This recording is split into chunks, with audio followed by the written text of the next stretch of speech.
अस्सलाम वालेकुम। उम्मीद है आप खैरियत से होंगे। आज हमारा जो टॉपिक है वो है रियलिज़म फ़िलॉसफ़ी ऑफ एजुकेशन।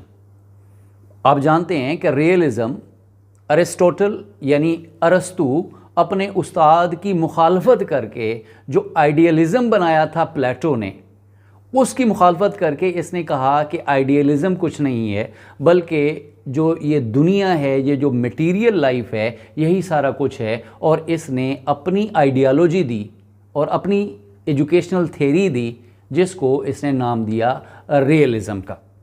तो आइए समझते हैं कि रियलिज़म की बेसिक जो इजम्पशंस थी वो क्या थी और इसके बेसिक रूल्स कौन कौन से थे। इसका जो रूल था वो ये था कि it is opposite to idealism, यानी आइडियलिज़म की मुखालफत भी ये बनाई गई। वो स्पिरिचुअल लाइफ है हेयर आफ्टर, आइडियलिज़म उससे मुताल्लिक था। लेकिन जो स्टूडेंट था वो समझता था कि जो ये लाइफ है यही सारा कुछ है और इसके जो प्रॉब्लम्स हैं वो हमारी स्पिरिचुअल लाइफ सॉल्व नहीं कर सकती। तो इस लाइफ को वो रियलिटी तस्वुर करता है और कहता है कि life is real. Don't believe in life after death, यानी आफ्टर डेथ वो कहता है कुछ भी नहीं है, यही दुनिया है, इसी के अंदर खाना पीना और मर जाना है। इसके बाद की दुनिया के बारे में उसकी जो सोच है वो है कि बाद में कुछ ऐसा वैसा नहीं है। मटीरियल वर्ल्ड इज़ रियल, यही मटीरियल वर्ल्ड है। Don't believe in spiritual values, वो कहता है स्पिरिचुअल वैल्यूज़ आप जो वो करते हैं उसका नहीं, वो वैल्यूज़ जो आपको ज़िंदगी में काम दें, जिससे आप एक बेहतर मुआशरा और बेहतर सोसाइटी, बेहतर इंडिविजुअल तैयार कर सकें, वो वैल्यूज़ काम की हैं। लेकिन ऐसी वैल्यूज़ जिनका हमारा तसव्वुर होता है कि इस ज़िंदगी के बाद हमें काम आएंगी, वो इसको निगेट करता है। आगे कहता है कि कॉज एंड इफ़ेक्ट, यानी सिर्फ जो साइंटिफिक नॉलेज है, साइंस से लिया गया है, वो स्पिरिट को डिनाई करता है। वो कहते हैं कोई ना कोई वजह होती है जिसके नतीजे में कुछ ना कुछ अमल होता है, यानी काज और इफ़ेक्ट का आपस में कनेक्शन होता है। उसके बाद वो कहता है जी साइंटिफिक नॉलेज ही सारा कुछ है और नॉलेज वही है जो यूज़फुल है इस दुनिया के अंदर, useful knowledge for life, uses of senses.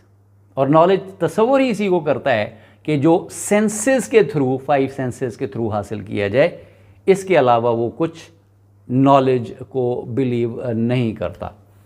आइए अब हम समझते हैं कि इसके एम्स ऑफ एजुकेशन वो क्या है। अरस्तू कहता है, और इसके बाकी हम नवाबी आगे चल के मैं बताऊंगा, ये लोग कहते हैं रियलिस्ट कि जो एम ऑफ एजुकेशन होना चाहिए to prepare students for real life problems, जो ज़िंदगी के दुख दर्द हैं, इसी की तकलीफ़ें हैं, या इसके अंदर जो आसाइशें हासिल करने के लिए हमें जो काम करना है, रियल लाइफ प्रॉब्लम, इसको सीखना और इसके लिए जो तैयार होना है, यही बहुत ज़रूरी है। उसके बाद वो कहता है कि स्किल्ड एंड प्रोफेशनल सिटीज़न को प्रोड्यूस करना है। हमारी एजुकेशन का जो एम है वो हमने स्किल्ड और वो सिटीज़न जो प्रोफेशनल, उनको हमने तैयार करना है। फिर ऐसे इंडिविजुअल पैदा करना है जो फिज़िकली और मेंटली स्ट्रॉन्ग हों, ताकि जो ज़िंदगी के मसाइल हैं वो उनको हल कर सकें। यानी वो इसी दुनिया, इससे आगे नहीं बढ़ता, इसी दुनिया के मसाइल के ऊपर उसके एम्स भी ख़त्म हो जाते हैं। आइए अब देखते हैं कि उनका जो करिकुलम है वो कैसा है।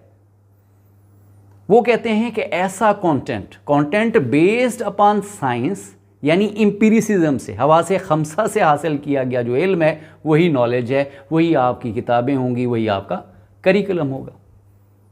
किताबों में mathematics, sciences, vocational and technical training, इनको वो ज़रूरी तस्वर करते हैं कि ये करिकुलम का लाजमी हिस्सा होने चाहिए।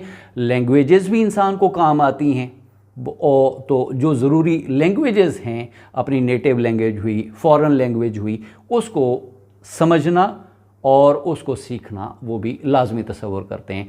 और वो कहते हैं कि शहरियत का इल्म उनको पता होना चाहिए व्हाट इज़ सिटीज़नशिप। अच्छे शहरी बनाने के लिए भी हमें सिविक्स का जो करिकुलम है वो इंक्लूड करना चाहिए अपने स्कूलों में, अपने मदारिस में, या अपनी जनरेशन को पढ़ाने के लिए। अब देखते हैं मेथड्स कौन से वो इस्तेमाल करता है, टीचिंग मेथड्स। वो कहते हैं कि कंक्रीट टू अब्स्ट्रैक्ट नॉलेज की तरफ लेके जाएं, यानी जो फिजिकल वर्ल्ड के ऊपर बिलीव करता है वो फिजिकल चीज़ों के ज़रिए बच्चों को सिखाना चाहता है, ताकि उनके पास कंक्रीट नॉलेज से जो माफ़ौकुल फितरत नॉलेज है वो वहाँ तक पहुँचने की कोशिश करे। यानी इंडक्टिव मेथड का वो यूज़ किया करता है। उसका कहना है, यानी जो रियलिस्ट हैं वो कहते हैं कि इंडक्टिव मेथड का यूज़ किया जाए, कंक्रीट चीज़ों को या जो मिसालें हैं उनको पहले करवाया जाए और फार्मूला रूल्स उससे डिराइव करवाए जाएं। इंडक्टिव मेथड को होपफुली आपने बड़ी कंप्रीहेंसिव तरीके से पढ़ा होगा। इसके बाद ह्यूरिस्टिक मेथड, बच्चे खुद से चेक करें साइंस का इस्तेमाल करते हुए कि पौधा किस तरह से ग्रो करता है, उनको कौन कौन सी फिज़िकल इन्वायरमेंट उसके ऊपर क्या असर डालती है। तो ये ह्यूरिस्टिक मेथड है जो साइंसेस के अंदर ज़्यादातर इस्तेमाल होता है। और इंक्वायरी मेथड वो भी इसी से मिलता जुलता एक मेथड है, जिसके अंदर इंक्वायर कहते हैं, यानी कॉज एंड इफ़ेक्ट। एक चीज़ हो चुकी, अब आपने इंक्वायर करना है कि ये क्यों हुआ, आपने पीछे जाना है और अपने फैक्ट्स को मिलाने के बाद ये मालूम करना है कि जो एक वाक़या हो चुका या जो एक फिनोमेना मौजूद है उसके पीछे जो हिडन राज हैं, अपने एम्पिरिसिज्म से, हवा से खमसा के ज़रिए आपने उसको देखना है। और नॉलेज की सोर्स वो कहता है कि यही है। मेथड्स भी आप एम्पिरिसिज्म, इंक्वायरी मेथड ये इस्तेमाल करेंगे। अब आते हैं इनके फाउंडर्स। एक फाउंडर का नाम मैंने शुरू में बता दिया कि उसने अपने उस्ताद का जो आइडियलिज़म था उसके ख़िलाफ़ रियलिज़म का वजूद इसने किया। उसने कहा उस्ताद सिर्फ स्पिरिचुअल लाइफ के लिए लोगों को तैयार कर रहा है जो रियल लाइफ में बिल्कुल नाकाम है, उनके पास ना कोई स्किल है, ना उनके पास कोई वोकेशन है, और ना ही वो रियल लाइफ प्रॉब्लम को सॉल्व करने के काबिल हैं। तो इसने रियलिज़म की बुनियाद रखी अरस्तू ने, अरिस्टोटल ने, और इसके बाद जिन लोगों ने इसको प्रमोट किया वो थे हॉब्स थे, जॉन लॉक थे, स्पेंसर थे। ये वो लोग हैं जिन्होंने अरस्तू रियलिज़म को सपोर्ट किया और इस दुनिया को तसव्वुर किया कि यही हकीकत है, इसकी तैयारी, और इसी के लिए हमने जनरेशन्स को तैयार करना है। और लोग जो है ना वो खाली स्लेट की तरह होते हैं। जॉन लॉक का एक मशहूर जो कॉल है कि लोग जो है वो बच्चा एक खाली स्लेट की तरह से होता है, जो इन्वायरमेंट है, जो नेचर है, वो उसके ऊपर असरअंदाज होती है। तो ये वो लोग थे जिन्होंने रियलिज़म को सपोर्ट किया और इसको प्रमोट किया। तो बहुत सारे एजुकेशन के अंदर जो सब्जेक्ट्स हैं वो इन्हीं की वजह से पढ़ाए जा रहे हैं। उम्मीद है वीडियो आपको पसंद आई होगी। इसको ज़्यादा से ज़्यादा शेयर कीजिएगा और चैनल पे नए हैं तो सब्सक्राइब लाज़मी कीजिएगा। आपका बहुत बहुत शुक्रिया।